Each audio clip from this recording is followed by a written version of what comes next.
In December of 1799, George Washington, the first president of the United States, started complaining of a sore throat and difficulty breathing. Being a former president, he had very good access to a team of doctors who started to diagnose and treat his condition by draining his blood.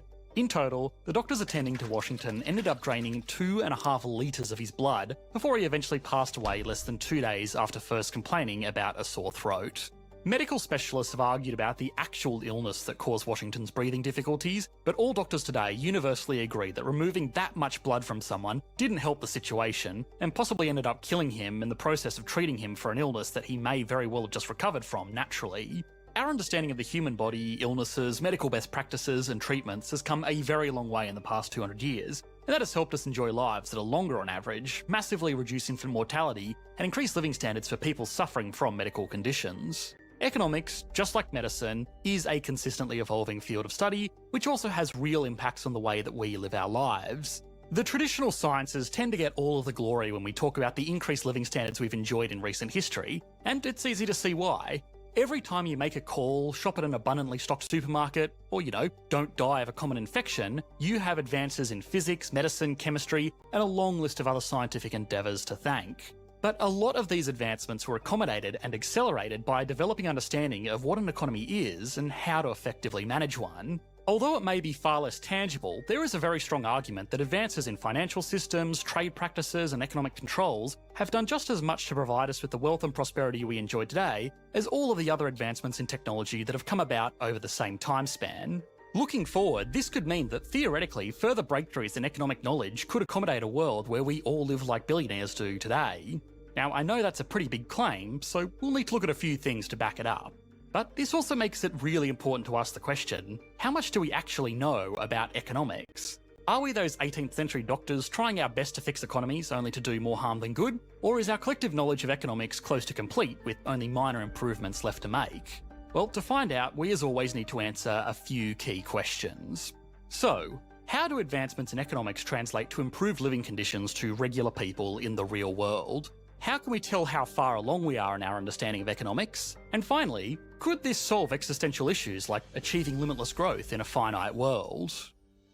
This episode of Economics Explained was brought to you by Clean My Mac, a powerful tool to help you make sure that your Mac is working to its fullest potential. The creative team here at Economics Explained drives their Macs hard every day, working on the animations that bring these videos to life. So it's very important to us to make sure that those machines are free of useless bloatware, unused files, and even potentially harmful malware. The latest update from Clean My Mac X, makes this a breeze with the redesigned menu app. It's a dashboard that monitors every aspect of your Mac's performance, including your battery temperature, how much space you have left, and the speed of your internet connection.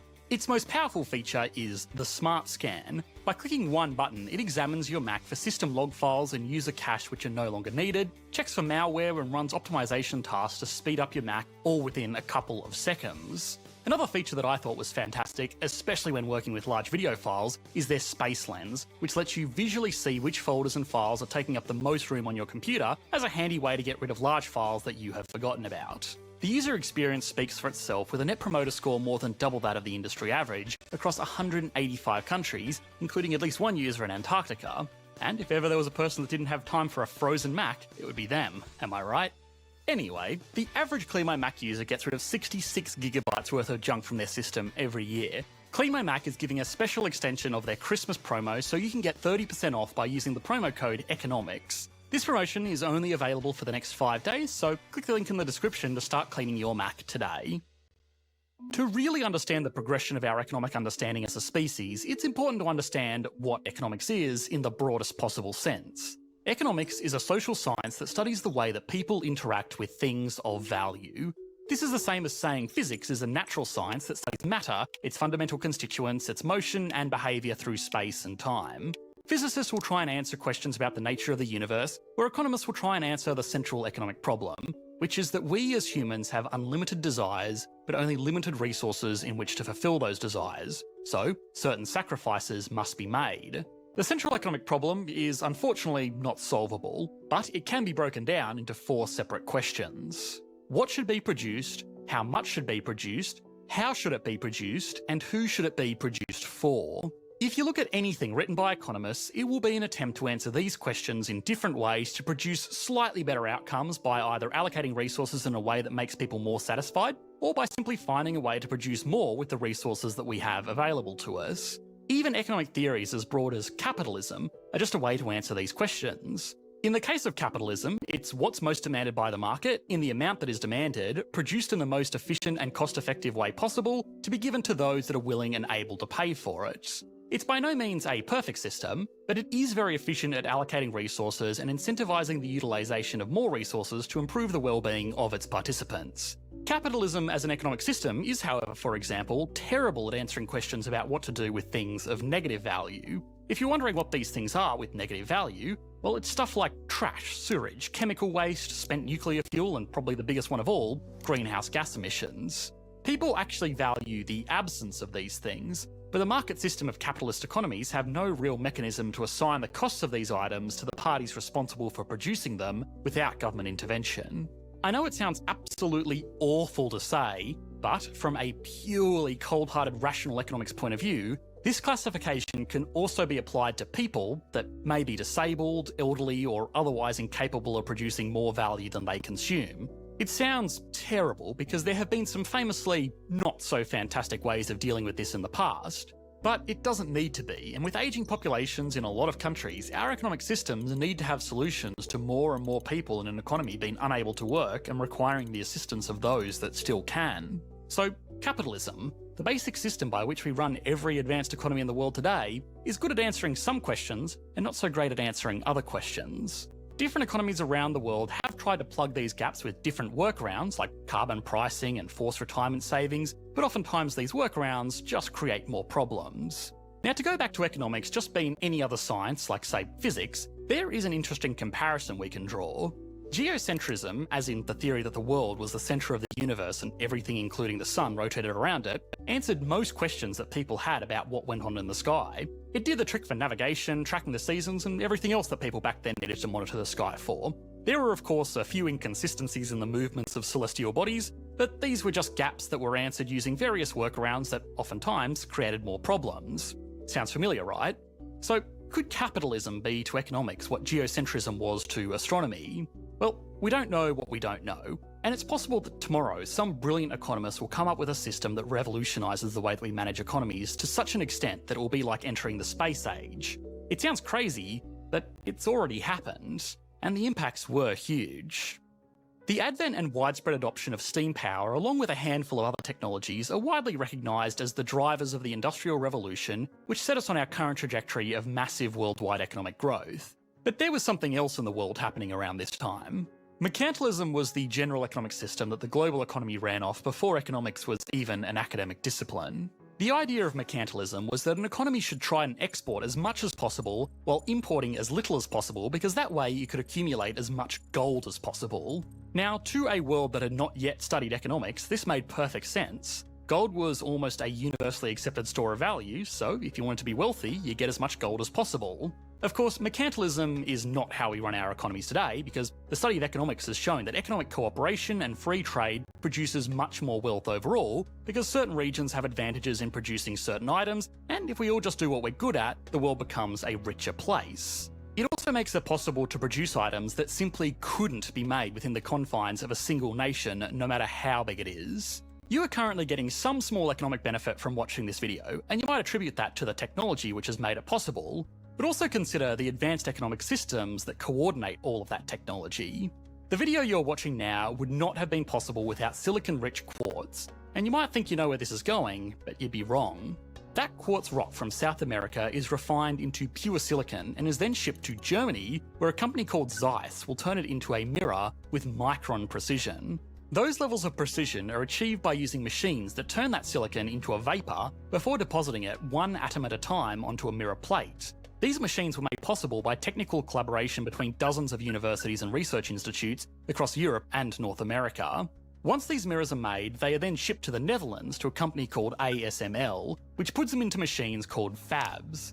The mirrors work in conjunction with high-powered lasers to etch computer chip patterns into more blocks of pure silicon to make CPUs and GPUs. These fabs are then shipped to companies like TSMC, which manufactures chips based on designs supplied by companies like AMD, Intel, and Nvidia. Those chips are then shipped to companies like Foxconn, which will combine them with other advanced components to make something like a smartphone.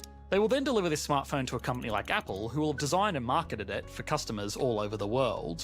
That is less than 1% of the steps involved in making an advanced product like a smartphone. I haven't mentioned the companies that transport any of these products, or the teams making sure the whole process is kept secure, or even the institutions already working on making the technology this whole supply chain is based around completely obsolete. It's easy to see this whole process as simply a marvel of modern science and engineering, and it is. But all of that economic collaboration, free trade, and division of labour across dozens of countries and millions of workers would not have been possible without the economic advancements of people like Adam Smith. Our economies are also wealthier today thanks to the teachings of people like Keynes, who show that the business cycle could be managed by governments so that economies continue to grow wealthier over time by taking advantage of both the natural booms and busts that comes with an economy run off debt. Today, most economists in positions of power subscribe to the neo-Keynesian school of economics, which lays out how to run an economy by effectively managing debt, employment, inflation, taxation, and supply-side output to generate wealth that would not have been imaginable when Keynes was alive. It's easy to think that economics has been solved and that we will never experience another wealth boom like what we had when we transitioned from mercantilism or embraced the business cycle. But of course, we don't know what we don't know. So it's probably more productive to ask, what are the limits of economics? Economics is not magic. It can't create wealth where there is none. All it can do is guide people on what the most efficient allocation of resources is in order to achieve a desired outcome. That outcome should hopefully be the equitable prosperity of all participants in that economy, but even if it isn't, you can still use a good understanding of economics to get a society to where you want it to be. The second limitation of economics is that it cannot be used to predict the future. John Maynard Keynes himself, after helping to develop our modern understanding of the business cycle, attempted to grow his fortune by investing based on the predictable ups and downs of the economy over time. It didn't work. Economists are often heralded or shamed for making predictions about the future that turn out to come true or not come true. It's definitely their fault for attempting to make predictions, but really, of course, nobody can predict the future, least of all economists. If a doctor said that someone's outlook was healthy with nothing to worry about, and then that person later went on to develop a terrible illness, then nobody would think less of that doctor because it's not their job to predict someone's medical future. Likewise, economists can look at the metrics they have available to them and say that there is no cause for alarm, only for something to come along which proves them wrong. Economists shouldn't predict the future. They should instead make recommendations about the present to encourage economic growth and to reduce bad outcomes or make them less likely going forward. The next limitation of economics is that it is a really difficult subject to learn about. Now, I don't mean that like it's hard for an undergrad student to learn about what an indifference curve is. I will happily admit that there are lots of subjects out there that are far more difficult than economics. What I mean is that it's incredibly difficult to study new economic theories because you can't create an economy in a lab, and national economies aren't going to change how they operate just to test a theory that could make them better off overall, because if that theory doesn't work, then they have potentially made the lives of millions of people worse. This difficulty in studying and verifying economic theories might sound really disheartening because it means that progress is slow, but maybe slow progress means that we will be benefiting from economic advancements for generations to come. There is probably an economic system out there that works to encourage innovation, motivate workers, and reward the intelligent allocation of capital, while also actively discouraging the negative externalities that are so abundant in current market economies. What would that look like? I don't know. If I could definitively demonstrate a way to manage our economies differently that would result in greater levels of wealth generation for the world, I'd be collecting my Nobel Prize right about now. But the good news is that we probably know very little about economics, and if nothing else, all of the craziness in the world right now is a unique opportunity to learn so that we are better prepared for next time. Thanks for watching, mate. Bye.